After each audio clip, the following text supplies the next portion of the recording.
Tonight, students have a ball for a good cause. And we'll find out a way that the city of Troy is helping its residents. Stay tuned for TrojanVision Nightly News starts now. From the high-definition digital production center on the Troy campus, with news from Troy University locations around the world, this is Troy TrojanVision Nightly News. Hello and welcome to Troy TrojanVision Nightly News for October 18th, 2013. I'm Amanda Ford. And I'm Judson Garner. Thanks for joining us this evening. Well, Troy residents have a new way to find out answers to questions about the city's services, and as Christina Cook explains, help is now just a call away. Good morning, City of Troy. On October 1st, the City of Troy launched its much-anticipated 311 call center. This new initiative will serve as Troy's one-stop shop for any questions or concerns for the residents in the City of Troy. We have been off to a great start. I couldn't be more pleased with it. We'll call the operator here downstairs, and whether or not, let's see if they had a question about their power bill, it'd be transferred, and then water bill transferred also. But now they can just call us, and we'll try to service them the best that we can. And in addition to the new 311 call center, the City of Troy has also launched its new app targeted for university students. The app is now available for all Android and Apple products with a simple search and click.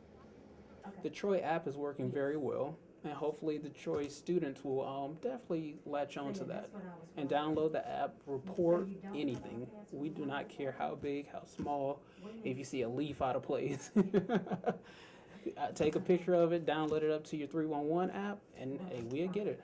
With the decision to start small and expand later to cater to the demands of residents, call operator Benny Jenwright explains that she's enjoying her position so far. I come in at 7 and I actually start having phone calls like at 5 after 7. I am so happy. I'm constantly answering the phone. I'm helping people with whatever they need. People keep calling in and we're happy to help them. We're here to do that. Christina Cook, Troy TrojanVision News. Like the 311 call center, residents can call 566-0177 or download the Troy 311 app for iPhones and Android smartphones.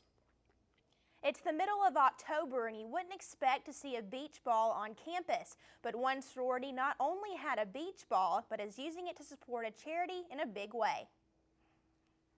Sorority decided to raise awareness for their philanthropy in an unusual way. This week we've done Get on the Ball. We have a huge beach ball that we roll around campus. We actually had one of the patients from the hospital come and kick it off with us. It only takes $1 to sign your name, and all proceeds are benefiting the Children's Miracle Network. All the money we raise goes to Children's Miracle Network Hospital, and after that I think we're going to take it to the actual hospital in Birmingham and let the kids see it. We've had different sororities, different fraternities, athletes. Larry Brayton actually came and he actually took a picture with us and we posted it. Members of FIMU believe their fundraising is successful because it is something that is hard to miss. Oh, that ball. Yeah, it's huge. It's like 7 foot. But no, seriously, just getting the word out through the ball and just through everybody wearing the different t-shirts and all that kind of stuff. Not only did they have the Get on the Ball fundraiser, but they also held many other events to promote Children's Miracle Network. We've got a Mr. FIMU table. We have boys put up from around campus, and you can come and pick your favorite, put $1 in. All that money goes to it as well. This afternoon we'll be at Mama Goldberg's, and we're having a nacho eating contest, and it was $10 to enter, so all that goes to Children's Miracle Network. The Sisters of FIMU plan on taking the beach ball to the Children's Miracle Network Hospital in Birmingham to show it off to children who are staying there. This month, we are meeting people in the Troy community with interesting stories and talents. That's right, Amanda. And today we'll introduce you to a young man who's sharing multiple talents on the stage. Jeremy Ackles has a story. Jacoby Hall is a special student at Troy University who has been entertaining students through theater and dance since freshman year. My freshman year, which was 2010, I came in and we produced The Drowsy Chaperone. Turned out perfect. It was a great start to my college career. Second semester, we did Metamorphosis, which was my big debut. Came in as a lead as a freshman. That was really nice. On the southern railroad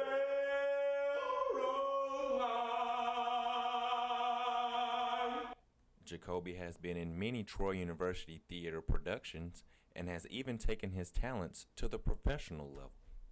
I did Hairspray, Jungle Book, and Carousel.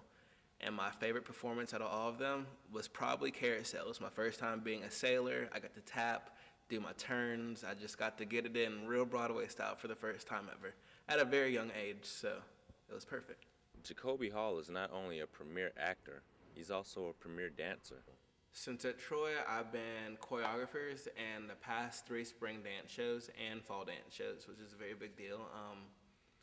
I took a part in the last dance show, actually being in it. It was Apartment. We debuted at the Davis Theater in Montgomery. It was a great turnout. A lot of patrons came out, paid their support. It was a fun time.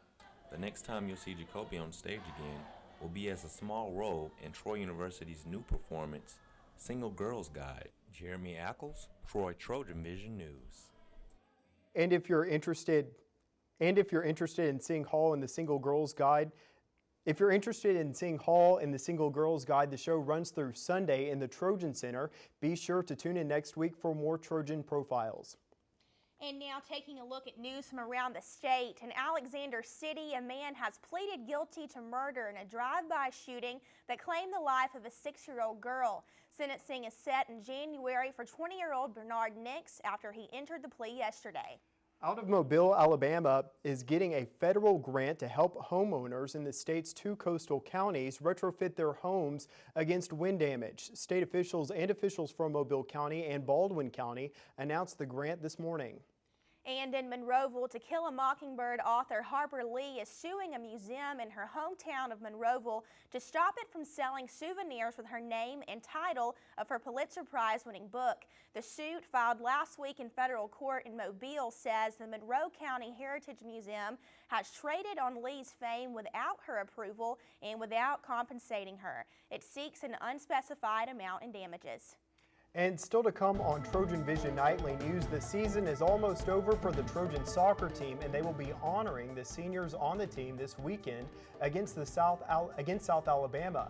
Danielle Percival will have the details coming up in sports. Now Danielle Percival joins us for a look at sports. So Danielle, unlike the past couple weekends, the Trojan football team is taking a break, but there are other Trojan athletes in action. Well, that's right, Judson, including some in action tonight. We'll get into all the details on this upcoming weekend here in sports. All right. Like Judson said, there's no Trojan football this weekend. For fans, that could be a little bit of a letdown, or maybe that just means you get to sleep in a little more. But for the coaches and the players, they seem to think this is the best situation they could have asked for at this point in the season. The Trojans sit at 4-3 overall and above 500 in the conference, but it will take a strong second half to keep them in the conference title hunt. But according to head coach Larry Blakeney, it's all just part of the game. You got to deal with your schedule, whatever it offers you, and you know, we gotta make sure that we get some rest this week. We got to get some things done practice-wise this week. We got to get a lot of things done academically this week. You know, we get hit. You know, and you know, it's just college football, man. You got to do it all. We'll be in action again next Saturday, October 26th in Bowling Green, facing Western Kentucky. Well, the Trojan cross-country teams are getting ready to toe the line this evening as we speak at the Crimson Classic in Tuscaloosa. This is the same course that the NCAA South Region Championship will be run on, and a good chance to preview what lies ahead. This will be the final time the team is in action before the Sun Belt Championships, which will be on Troy's campus on November 2nd. And head coach Jeff Jenkins says this meet will give his team one last chance to prepare for the championship season. The 8 that are racing this weekend are probably going to be the 8 that are racing at the conference championships, but it's a good opportunity for us to make a statement to those other teams in the Sun Belt who may be in this race this weekend to say, hey, we're coming, we're here. Don't forget about Troy, because we have an opportunity to show the other teams just how good we are. The women's 5K began at 5 o'clock, while the men's 8K will begin at 5:30. The teams will then have 2 weeks to prepare for the Sun Belt Cross Country Championships, which will be on November 2nd. And over the weekend, the Trojan volleyball team will be taking on 2 of the newest Sun Belt schools. This will be the team's Lone Star State road trip, and to get the trip started, the Trojans will face Texas State tonight at 6:30. Then on Sunday, the Trojans will head to Arlington, Texas to face UT Arlington at noon. Though the Trojans do not have much experience against these teams, head coach Sonny Kirkpatrick knows his team will be taking on some tough competition over the weekend. Honestly, it's not much different than a Western Kentucky or a Little Rock or anybody like that. It comes down to kind of understanding what they're trying to do, try to get them to do something they don't want to do, and then do have the ball on our side and do the best that we can to try to put it away. And if we do that, then we can compete with anybody. If we don't do that, then it's usually a short match. Again, the team will be in action tonight at Texas State with the match set to begin at 6:30. And for the Trojan soccer team, time is winding down in their season with only 3 matches left in the regular season.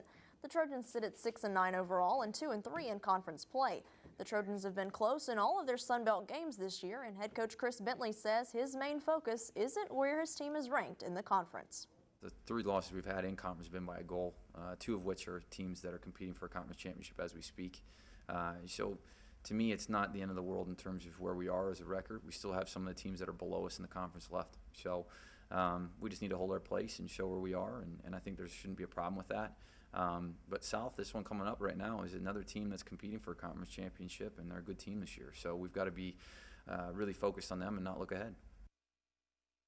The Trojans will face South Alabama at home on Senior Day, Sunday at 1 o'clock. Troy's 5 seniors, Caitlin Buono, Samantha Morgan, Maddie Teakin, Cecilia Thorngren, and Madison Winter will be honored before the match. So Amanda, Judson, no football this weekend, but still plenty of action, plenty of things to keep your eye on. And if you're interested in finding out more about Trojan sports, be sure to tune in to Trojan Sports Now. It will be on the air tonight here on Trojan Vision. Okay, we'll do that. Thanks a lot, Danielle. Thank you, Danielle.